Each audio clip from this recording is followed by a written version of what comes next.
Yo, what's going on, y'all? It's Cone back here again today with another video, and today I'm doing 10 bold predictions for the 2025 NBA season. These predictions range from where teams finish in the standings, guys that I think will get moved by the deadline, and even some specific spots where players will land. One guy who's been with his team forever that I think might be playing his final season with that team, some crazy statistical outputs, playoff predictions, and everything in between. I tried to go bold with these predictions as the title would suggest.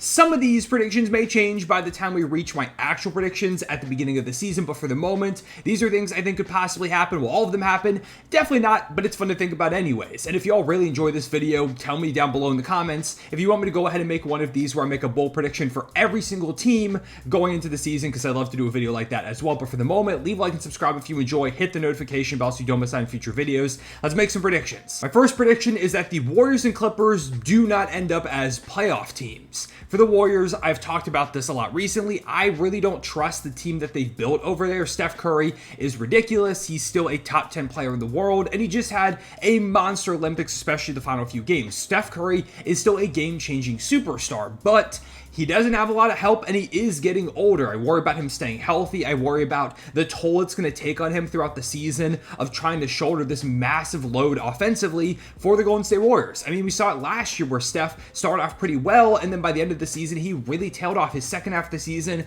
was just not very good, and it's because he didn't have much consistent help, and the Warriors don't exactly have that consistent second option. There aren't many scorers I trust on a night-to-night basis to give them consistent production. I think it's going to be another year where Steph's going to do some ridiculous stuff and keep the Warriors afloat for the most part, but it'll be another year where they end up as a play-in team, maybe even right outside the play-in with how stacked the West is, and don't end up in the playoffs. And for the Clippers, I think losing Paul George is a big deal. They do still have Kawhi and James Harden, two guys that are massive game changers. I just don't know if I trust them to be healthy, and with all the great teams in the Western Conference, teams that I think could really make this race tighter than we've seen in a long time, I feel like if they deal with a single significant injury, whether it's Harden, Kawhi, or probably both of them with the way their careers have gone recently, their playoff hopes can pretty drastically dwindle. So I'm going to go on a limb and say neither one of these teams end up in the playoffs. If one or both of them do, it's not the most surprising thing, but I think at the very minimum, one of them will for sure be missing the postseason. Which leads perfectly into my second take, which is that LeBron and Steph Curry teaming up rumors begin to circulate pretty heavily around the deadline and going into this upcoming summer, where it feels like a real possibility before the end of their careers. And this is for a few reasons. First one, like I said, I don't know if the Warriors are going to be a playoff team. Steph Curry said in a number of interviews he wants to be Warriors lifer, but only if they can help him compete for championships. That's the ultimate goal for him, is to grab at least one more before the end of his career. LeBron, I'm sure, has the same goal as well. He wants to continue to build that GOAT case, build up that legacy, and teaming up with Steph Curry, who he just helped dominate throughout the Olympics. The two of them were the best two players in Team USA, is a great way to go ahead and do so. I imagine if they did team up, it would be with the Warriors. One, because we heard rumblings about this at this past year's deadline that the Warriors were trying to push for a LeBron trade, but the Lakers wouldn't budge, that Rich Paul wouldn't go for it. LeBron wasn't really feeling it either. But if the Lakers are still struggling, if the Warriors are really struggling and they feel like they have to make some kind of all-in move to appease Steph Curry if he starts to get frustrated, I wouldn't be surprised if they threw a massive offer at the Lakers. And if you're not doing that well and they're throwing you a bunch of young assets and some picks, could you be enticed to go ahead and make that deal, even if it's not this deadline, maybe throughout the summer, if LeBron already starts to indicate that, hey, I'm kind of interested in walking, because he could theoretically walk pretty soon here when his contract's up. I know Bronny's there, but he would still be in California, and I'm picturing they end up on the Warriors because the Lakers don't have the assets to make a trade for Steph Curry work. While you can say the Warriors don't have one to make one for LeBron James, but they have much better assets, at least in this scenario where the two guys are trying to force their way to a team up. So I'm not saying it for sure happens, but I do think we're going to start to see a lot more rumblings that could even feel similar to when we were like, oh, could Kevin Durant join the Golden State Warriors, where it felt impossible, there's no way, but maybe it just ends up happening. And amongst all that chaos, heading over to the Eastern Conference, I'm going to say that the top 8 teams all win 50-plus games. And it's going to be the top 8 teams that we saw this year, where it was, of course, the Celtics up at the 1 spot, all the way down to the Miami Heat at the 8 position. Mainly because beyond those 8 teams, it's rough in the Eastern Conference. Bulls got worse, trading away Caruso and DeMar DeRozan. We don't know what's going to happen with Zach LaVine. The Hawks got worse, trading away Jamal Murray. You've got the Nets, who are going to be abysmal. They won 32 games. I think they could win less than half of that this upcoming season. The Raptors and Hornets, I do envision being better. Same thing with the Pistons, but the Wizards are still going to be bad. And those teams I mentioned, I don't imagine are going to be exponentially better.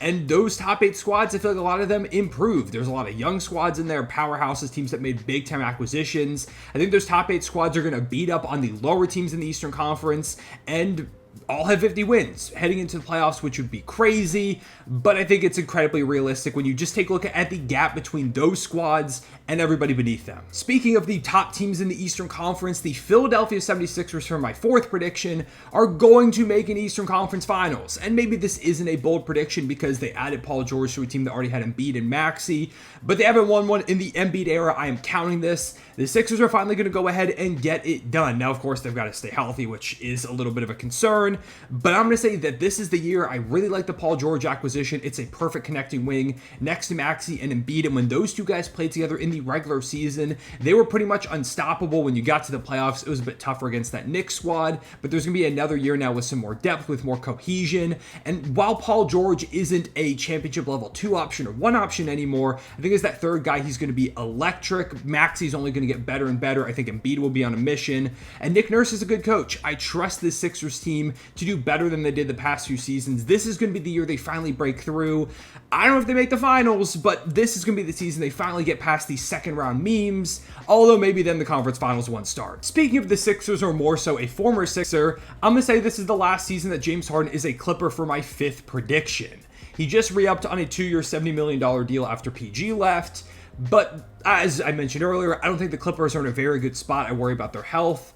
I just don't think they're near the top tier teams in the Western Conference. This is not a championship contender anymore, and maybe Kawhi Leonard could be another guy that walks, but Harden feels the more likely player to leave after this season because he has a player option that he can decline, and that can give him the chance to go out in an open market. Or I feel like there's going to be more money available. There are going to be teams that would be interested in his services, giving him one last longer term contract because he's scheduled right now to make $35 million next year. But I feel like if he could go out there and just get a $25 to $30 million a year bag for like the next 3 or 4 seasons, I think somebody would be willing to do that if he can come in here and have a good year, maybe put together a little bit more scoring in the absence of Paul George, continue to do his elite playmaking, because while he's not the James Harden of old, he's still a very good player that I think a lot of teams would like to have. So I don't know if the Clippers are going to be willing to offer him that money because I don't think the season goes great for them. So I think he goes ahead and walks, joins up with another squad, gets one last contract, and that's when we really begin to watch for Kawhi Leonard getting dealt, maybe around the deadline that season, or it could also be the last season for Kawhi Leonard as a Clipper. Perhaps a bolder prediction for a guy leaving his team is my 6th prediction, where I'm going to say this is the last season that Jamal Murray is a Denver Nugget. A couple years ago, that would have seemed completely insane. In fact, right now, I'm sure it still does to a lot of you, but here's my reasoning behind this. I think the Nuggets are going to be really good. They're a championship contender. Anytime you have Nikola Jokic and a talented group around him, you're going to be one of the best teams in the NBA, but they're not my pick to win the Western Conference. They definitely still can, but it feels like if they lose this year, say they again lose in the second round, they probably have to start thinking about ways to shake up this roster. And Jamal Murray, he is expiring. Now, we heard reports that he and the Nuggets were working on a long-term contract. Maybe that does still get finalized this summer, and this is completely out the window. Although, I don't think it would be completely out the window. I do still think there is a route to this happening. But specifically this upcoming summer, where right now he's set to be a free agent, and it seems like those contract talks have broken down, or at least they're not finalized. Maybe they're far apart on the money. They were not willing to pay KCP that much to try and get away from luxury tax situations. Maybe they're thinking the same thing for Jamal Murray. And this past playoffs, he underperformed. He didn't do great with Team Canada. If they again get to the playoffs and he underperforms a little bit, maybe they start to think that he isn't this consistent playoff performer like he showed in the past. Nikola Jokic has never played with an all-star player at all in his career. Maybe they look at Jamal Murray in a sign and trade scenario, potentially if a star becomes available, as a great trade chip to go ahead and deal him, as well as maybe like a Michael Porter Jr. or any number of their young prospects, the picks that they've racked up, to try and upgrade at that guard spot or just any number of positions to get Jokic that all-star player to maximize on his prime now. Because if they fail this year, they could just keep running this thing back again and again. They could instead try to trade a guy like Michael Porter Jr. But I think Jamal Murray would have a lot of value as that guard who has shown that he can be a championship level player, has all-star potential, maybe in a new environment where he gets more touches, or in an Eastern Conference that just has a less stacked group of guards. I think he'd be a really intriguing trade chip. Feels like one of the more unlikely things on this whole list, but just telling you right now, if Jamal Murray is not a Denver Nugget last season, you can come back to this video and let me know that I was right. Seventh prediction, I want to go ahead and give you a few more names that I think get moved soon, and all by the deadline, Brandon Ingram, Jerami Grant, and Zach LaVine will get traded. Ingram felt like he could be moved this past summer, but isn't going to happen. Seemingly, he's going to go into the season as a Pelican or as a free agent or scheduled to be one coming up this next summer. The Pelicans and he are far apart on a contract. I think that leads to him being dealt, mainly because the Pelicans roster, while it is good right now and very talented, I think the fit's a bit wonky with Brandon Ingram in that scheme next to Zion and DeJounte and CJ McCollum. They've got some wings like Trey Murphy and Herb Jones, who I believe could step up if Ingram got dealt, specifically to help them upgrade the center spot, because right now the center spot is unbelievably weak. It's just Yves Missi, it's Daniel Tice, it's Jeremiah Robinson-Earl, and in a Western Conference that has so many bigs who are going to destroy you, that really can't be the case, so I think they go ahead and make a deal. Maybe it's not for center, but that's their most pressing need. Jerami Grant, if I had to predict somewhere he lands, I would imagine it's the Lakers. We've heard rumors about that this summer, that the Lakers are interested, but that the Blazers want a couple of first-round picks. Lakers aren't willing to include that. I feel like by the midpoint of this season, the Lakers could get desperate. They're always trying to wheel and deal something at the deadline. This past year, they didn't really do much, but the year before, it was like bringing in D'Lo and Jared Vanderbilt. I think they're going to go ahead and make a big acquisition at some point this season. Jerami Grant, I also like a lot as a fit for this team. I think he'd be seamless next to LeBron and AD in that front court, so I say they go ahead and get that done. And the Blazers move off of that contract, so they can really tank at the end of the season because they're going to need to keep up with some of those terrible teams in the East. And Zach LaVine, I've got no idea where he's going to get traded. Maybe he won't because that contract is abysmal. But I feel like some team will eventually cave. Maybe it's a salary dump in some way. Maybe like the Warriors are underperforming and they get desperate enough to go after Zach LaVine to give them another score. But I do think the Bulls find some way to move off of him by the deadline, even if they don't get much in return, because again, that contract is an albatross if I've ever seen one. Speaking of Portland, my eighth prediction is that Cooper Flagg, the projected #1 overall pick, is going to land with the Blazers going into next season. There was no rhyme or reason for this other than the fact that the Blazers, I imagine, will be the worst team in the Western Conference, or at least one of them. They're going to be up there in lottery odds. And for some reason, I can just picture Cooper Flagg landing with the Portland Trail Blazers. Last year, around midseason, I think it was, I predicted that Wemby was going to end up a Spur. It just felt like I could picture him in that jersey, and it made sense. This is another one of those scenarios where, for some reason, I just envisioned Cooper Flagg as a Trailblazer. I don't know why. I can't really explain this one. This one's not maybe as much of a prediction as just a guess because it's the lottery. It's all completely random. But I'm going to say that's the outcome. They really bottom out in the second half of the season, even though some of their young players will have good years. Maybe they trade off of like Robert Williams or DeAndre Ayton, Jerami Grant, like I mentioned, Anthony Simons. They've got a lot of guys that can deal. They're going to go ahead, pick up some assets, and land the best player in the draft, someone who could really transform not only their future, but their immediate outlook as well. Ninth prediction is that Bradley Beal, the big offseason pickup of the Suns last summer, is going to be coming off the bench by mid-season. I don't think it's because Beal is bad. He actually had a really good year and really found his footing with the Suns at the end of last season, but I think it's just something that's going to end up making a lot of sense.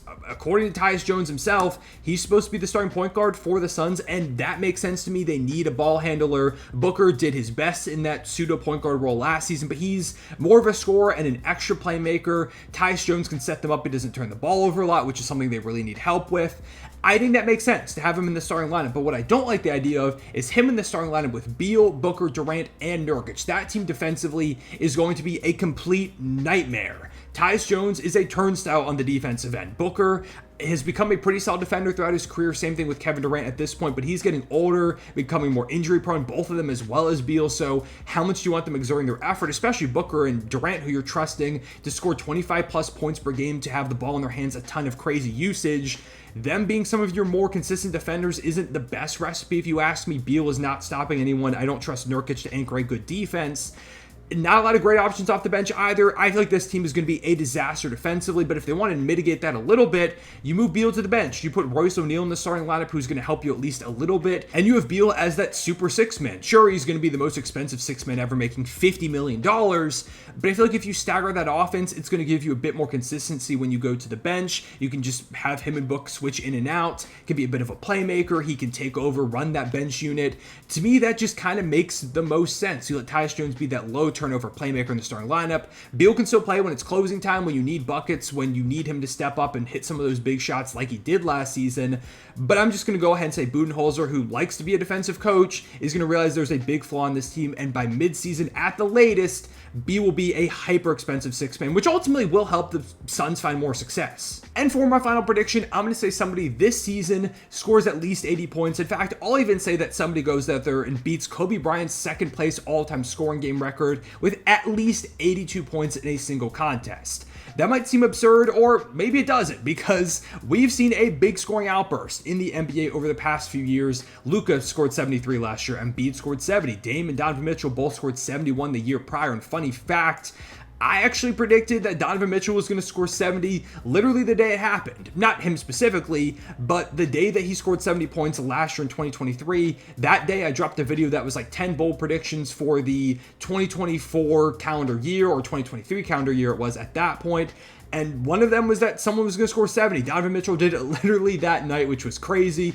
I'm going to try and call my shot here again, say somebody scores 80. Like, Luka scored 73 this year. You put Luka Doncic in a game that goes to 3 or 4 overtimes, that's easy. He can absolutely get 81 at least done in that game. I feel like Donovan Mitchell is a candidate to do it. Again, scored 70 not too long ago. Joel Embiid could do it. Jokic, if he just said screw it and put up a million shots, I think he could pull something like that off amongst many others. Scoring is just at an all-time high in the league, so why not go ahead and say somebody scores 80 plus points for the first time since Kobe did it back in 2006. I'm going to call my shot once again. And those are my 10 bold predictions for the 2025 NBA season. Again, subject to change by the time the season rolls around, but for the moment, I feel solid about most of them. Let me know down in the comments which one was your favorite, which one feels most likely to happen, and which one do you think I'm delusional for even suggesting. As always, leave a like and subscribe if you enjoyed, hit the notification bell so you don't miss out on future uploads, and comment down below some topics you would like to see me talk about in a future video, because we're in the midst of the offseason. I need topics to go ahead and cover. There's going to be a lot of prediction content coming up over the next months, up until the season starts in late October, so there will be stuff like that. But individual teams, players, historic stuff, whatever that you want to see me talk about, would love to hear your suggestions. But anyways, once again, I appreciate y'all watching. I'll see y'all later. Real one, say it back.